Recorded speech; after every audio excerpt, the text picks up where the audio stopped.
Assalamualaikum warahmatullahi wabarakatuh. Ya anak-anak, kita lanjutkan pembelajaran kita yakni PB2. Di PB2 itu ada mengenal nilai kerakyatan sila keempat Pancasila. Sila keempat Pancasila dilambangkan dengan kepala banteng karena merupakan hewan sosial yang suka berkumpul seperti halnya musyawarah.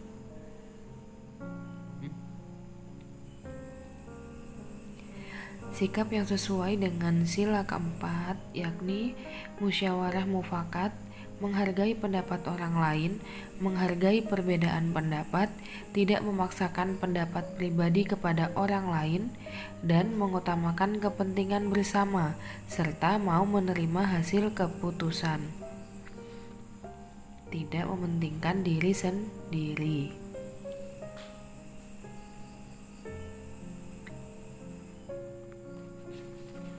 Kemudian di PB ketiga kita bahas lagi, sebenarnya sudah di PB 1 tapi di PB 3 ada lagi, yaitu tentang cara perkembangbiakan hewan. Ovipar adalah hewan yang berkembang biak dengan cara bertelur. Sel telur yang telah dibuahi itu dikeluarkan oleh induknya. Kemudian telur tersebut dierami oleh induknya. Selama dierami, bakal bayi terus berkembang di dalam telur dan akan keluar dari cangkang apabila usianya sudah cukup. Contohnya pada ayam, kura-kura, ikan, dan burung.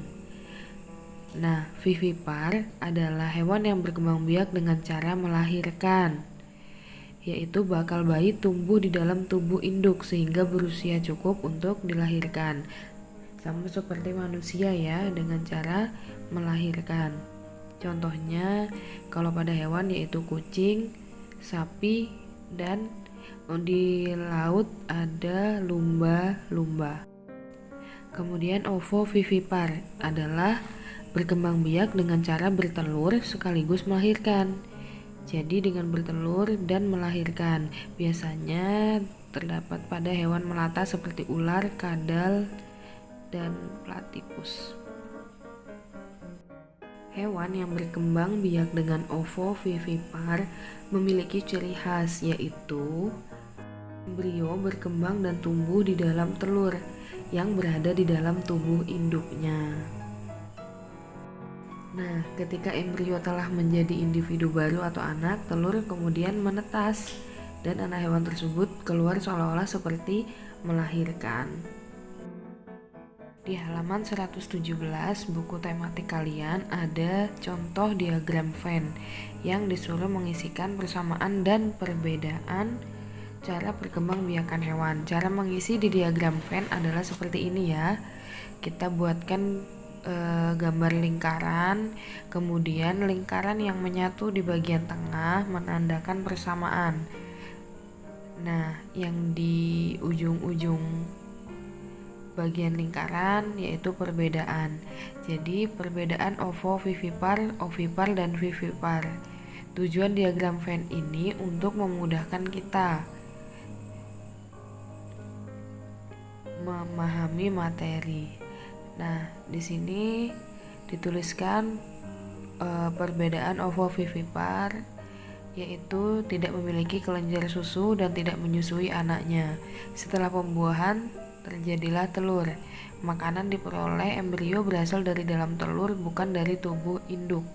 Kemudian zigot tumbuh menjadi embrio di dalam telur dan menetas di dalam tubuh induk. Lalu anak keluar dengan proses dilahirkan. Nah, jika vivipar, janin tumbuh di dalam rahim induk. Janin memperoleh makanan dari induknya. Kalau yang tadi ovovivipar, memperoleh makanannya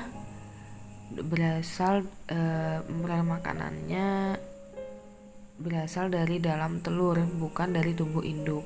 Kalau vivipar dari tubuh induknya. Dalam ovipar perbedaannya yakni jika tadi vivipar janin tumbuh di dalam rahim, maka ovipar janin tumbuh di luar tubuh induk, yaitu di dalam telur. Nah, tetapi pada ovipar janin tumbuh relatif cepat, tidak mempunyai daun, telinga, dan tubuh ditumbuhi bulu. Kita lanjutkan ke pembelajaran 4, yakni makna dan penerapan sila kelima, yaitu dengan lambang Pancasila, padi dan kapas. Kenapa?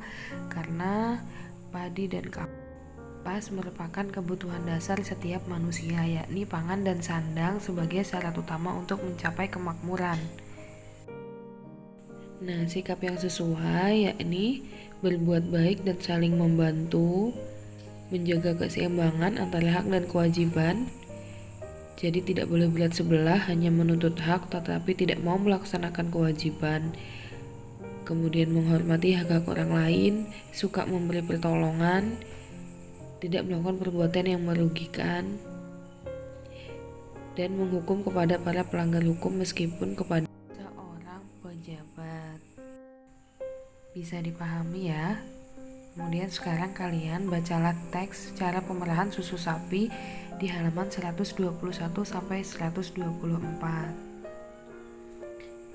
Nah, di buku paket kalian ada bahasan ciri-ciri laporan investigasi, yakni 1. Struktur laporan terdiri atas pengertian umum, deskripsi bagian, maksudnya adalah seperti gambaran bagian, dan kesimpulan.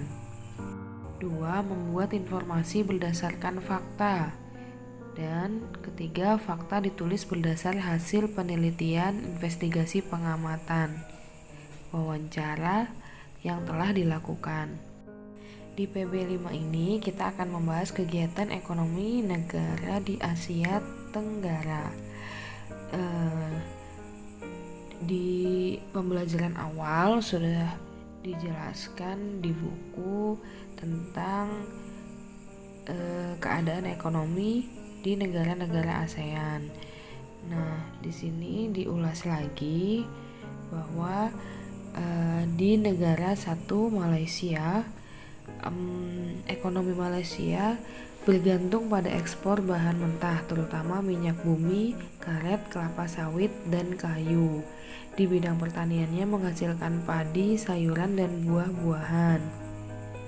Nah, selain itu perdagangan di Malaysia juga sudah cukup maju karena sudah melakukan ekspor bahan utama pembuatan barang elektronik. Kemudian negara Singapura. Kegiatan perekonomian Singapura yang utama adalah sektor perdagangan, industri, dan jasa. Perdagangan di Singapura itu terbesar di Asia karena didukung oleh letak Singapura yang strategis dan pelabuhan laut dengan sarana dan prasarana yang lengkap. Kemudian Brunei Darussalam. Kondisi ekonomi di Brunei Darussalam bergantung pada ekspor minyak bumi dan gas alam. Jadi hasil ekspor tersebut menjadikan negara Brunei Darussalam menjadi negara yang pendapatan per kapita paling tinggi di Asia Tenggara. Yang keempat, Thailand. Kegiatan ekonomi utama penduduk Thailand yaitu pertanian, kehutanan, perdagangan, dan industri. Thailand merupakan pengekspor beras. Sektor kehutanannya menghasilkan kayu jati. Kemudian negara Myanmar. Kalau di Myanmar ini merupakan negara agraris, sama dengan Indonesia juga ya, merupakan negara agraris karena kegiatan ekonomi penduduk yang utama yaitu di sektor pertanian, perkebunan, dan kehutanan. Hasilnya seperti padi, kacang-kacangan. Berikutnya negara Vietnam. Kegiatan ekonomi di Vietnam yang utama yaitu pertanian dengan hasil utama padi. Selain padi ya ada buah-buahan, kacang-kacangan, jagung, tebu, kapas, kopi. Dan juga ada hasil ternak berupa kerbau, sapi, dan unggas. Kemudian yang ketujuh Kamboja. Kamboja juga merupakan negara agraris sehingga kegiatan ekonomi penduduk yang utama adalah pertanian. Berikutnya Laos. Laos juga merupakan negara agraris. Jadi utamanya yaitu di sektor pertanian ya. Kemudian ada Filipina. kegiatan ekonomi penduduknya yaitu juga sama, pertanian, juga ada perdagangan dan perindustrian. Yang terakhir yaitu Timur Leste. Kegiatan ekonomi di sana meliputi bidang pertanian, perhutanan, perikanan, industri, dan jasa. Jadi sebagian besar negara-negara ASEAN banyak sektor utamanya di bidang pertanian ya. Terkecuali untuk negara Singapura tadi karena sektor yang utama adalah perdagangan, industri, dan jasa. Nah, didukung letak negara yang strategis, baik dari pelabuhannya dan sarana prasarana yang lengkap. Kemudian kita lanjutkan ke PB6. Di PB6 kita membahas binatang kekelawar. Kekelawar yang memiliki ciri-ciri khusus, yakni memiliki kemampuan ekolokasi. Apa itu? Menggunakan gelombang bunyi untuk mengetahui posisi mangsanya. Kemudian, kekelawar ini juga merupakan mamalia. Unik ya. Jadi kekelawar ini satu-satunya mamalia yang bisa terbang. Karena kaki depannya itu bisa berfungsi sebagai sayap. Dan kekelawar ini tidurnya pada siang hari. Dan cara tidurnya pun unik, yaitu bergantung dengan badan terbalik, kepala berada di bawah, dan mencari makan di malam hari. Nah, selesai ya materi di subtema 2 ini. Silahkan kalian kerjakan tugas yang ada di link yang Bunda berikan di WhatsApp group. Wassalamualaikum warahmatullahi wabarakatuh.